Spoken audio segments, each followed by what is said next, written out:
many NGOs, some of whom are being supported by aid. Kondal, for example, is somebody who has visited maybe 1,000 farmer suicide families on his own, just one person.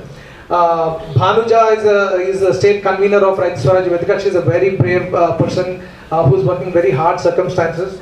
Vijay Kumar, like I said, is a trainer of organic farming.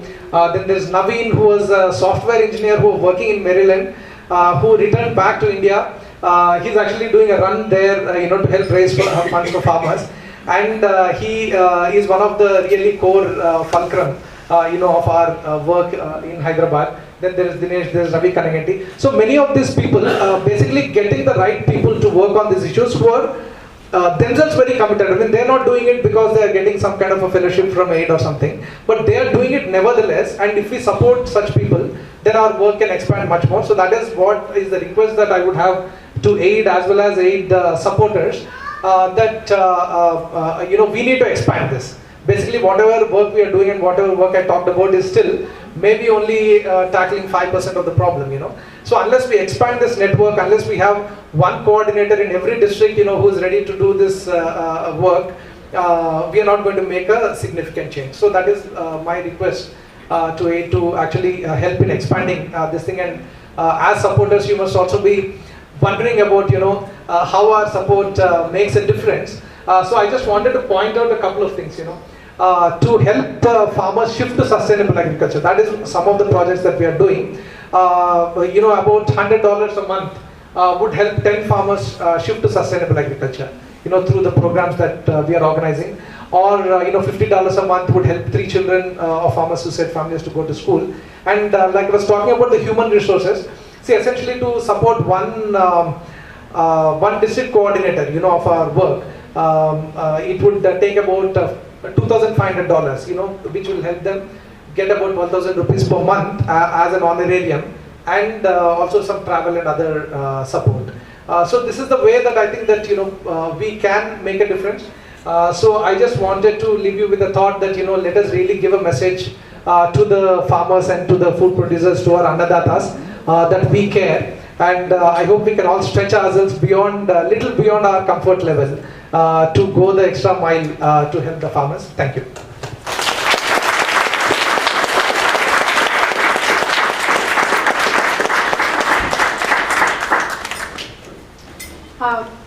I would like to invite you all to ask questions of Kiran. He knows a lot about the topic. I just wanted to say one thing, that just hearing Kiran speak, and like I said, we joined AID together. One of the most fascinating things about AID, what AID has been able to achieve, is really taking these really brilliant minds, whether it's Kiran, whether it's Ravi, Balaji, working on really complex problems in the Department of Physics, software engineer, and applying that to development problem. And you see that systematic approach in the way they have thought through it. It takes more than good intentions to make change happen. It takes a lot of reading, a lot of analysis, a lot of connections, and just wanted to say that. I mean, you've seen all of them grow, and they're just making difference at such a large scale. But because he is so smart and he's read so much, I think you can grill him, ask him some questions about his work. And Kiran, come on. So what's the first question you guys have? I think you had given some flashcards. If any of you have written any questions on that, also you can place it. Right, there's one question right here. Kiran, I would suggest, since we have just one mic, where the person is asking the question, if you could walk up and share. I can yell out. Hey, hi, my name is Vijay. I have 2 questions. The first question is, recently I read something that last year there was around 100,000 tons of grains that went to waste because of non-availability of storage houses, grain houses. So how much are we looking into that problem? That's one of my questions.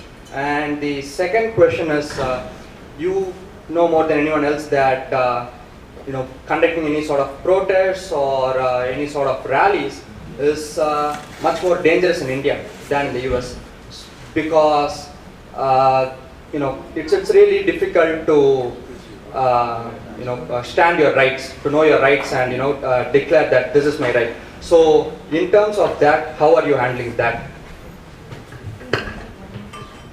So did you have a question there at the back? Okay, I'll walk up. We'll take a couple, maybe 3, and then have a response.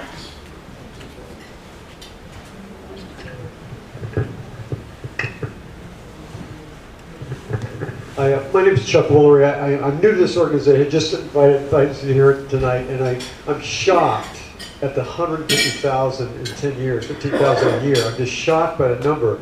I can't grasp why a man would kill himself with a family and a farmer. Can you give me more insight into what the stresses are that drives that kind of a decision?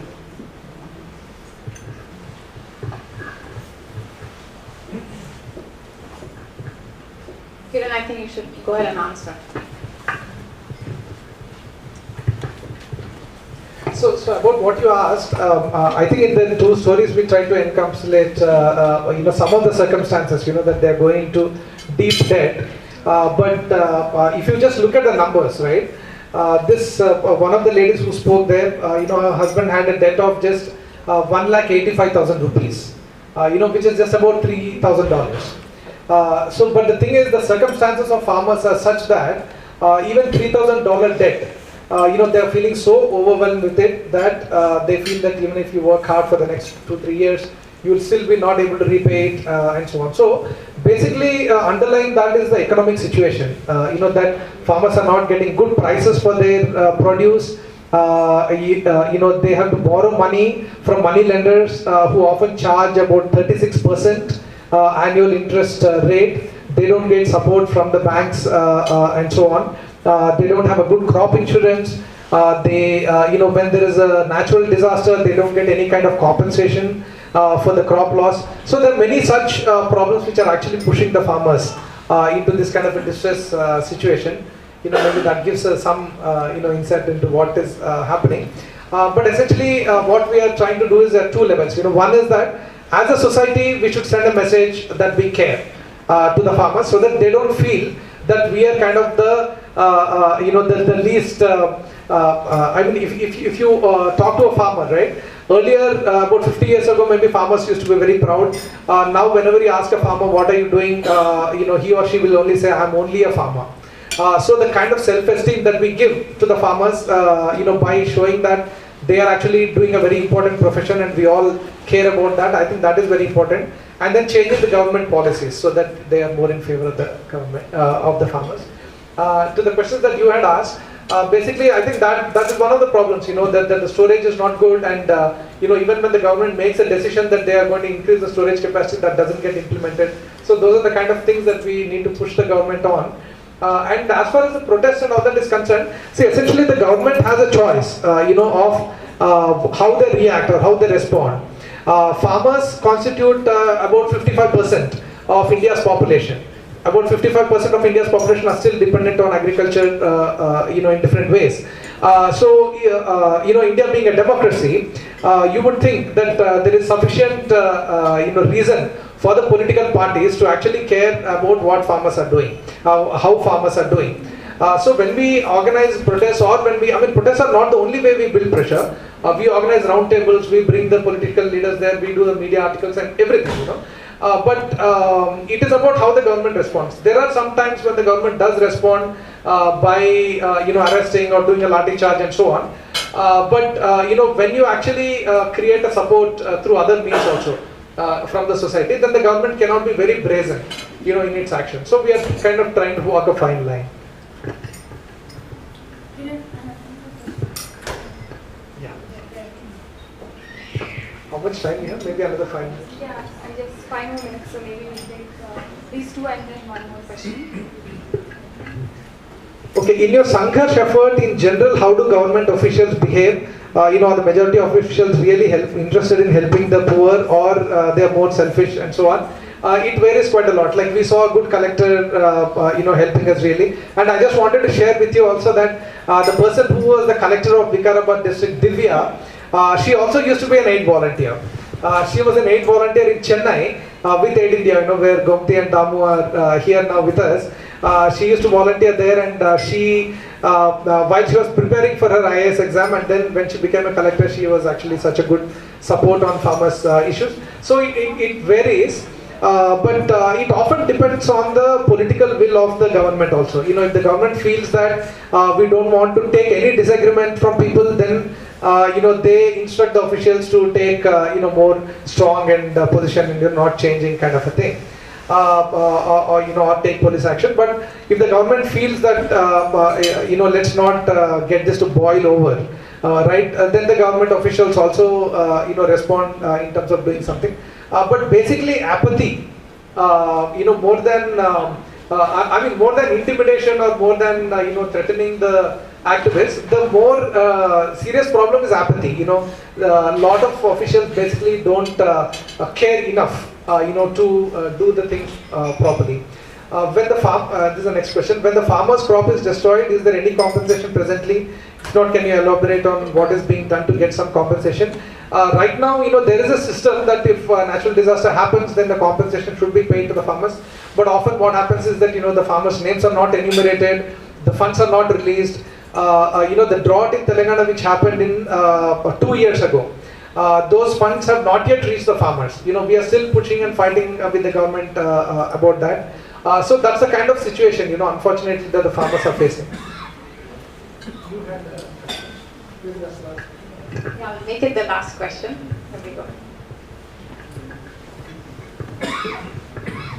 Thank you. So my question was about the basic health needs of the farmers. So I read a study that there was a lot of farmers who were suffering from kidney failure, and that's not happening only in Andhra Pradesh, it's happening in South America, everywhere across the world. And there could be some simple steps to be taken. So I was thinking on those lines, like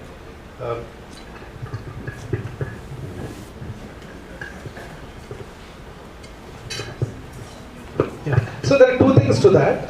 One is that actually, this increasing kidney problems and so on is what many of us believe was also due to the, high chemicalization of farming. When you are basically putting a lot of poison and chemicals in your water and food, then the kidneys are the first thing that get affected because they are supposed to actually do all the hard work of filtering that out, right?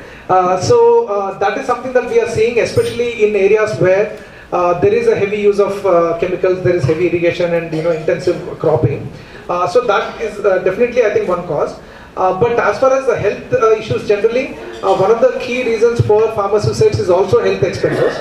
So the thing is that health expenditure, the public health expenditure, right? Basically making sure that in the villages, in the rural areas, in the tribal areas, also the public health centers, the primary health centers run properly, and the doctors are available, and the treatment facilities are available, is a big thing, on which the government is failing. So what is happening is that 85% of farmers or people in rural areas in general depend on private healthcare. So that is obviously much more costly. So that adds to the expenses. So public health and public education are also really important to address this problem.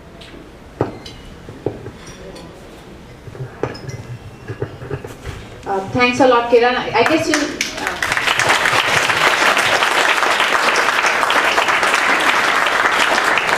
get a chance to talk to him during dinner.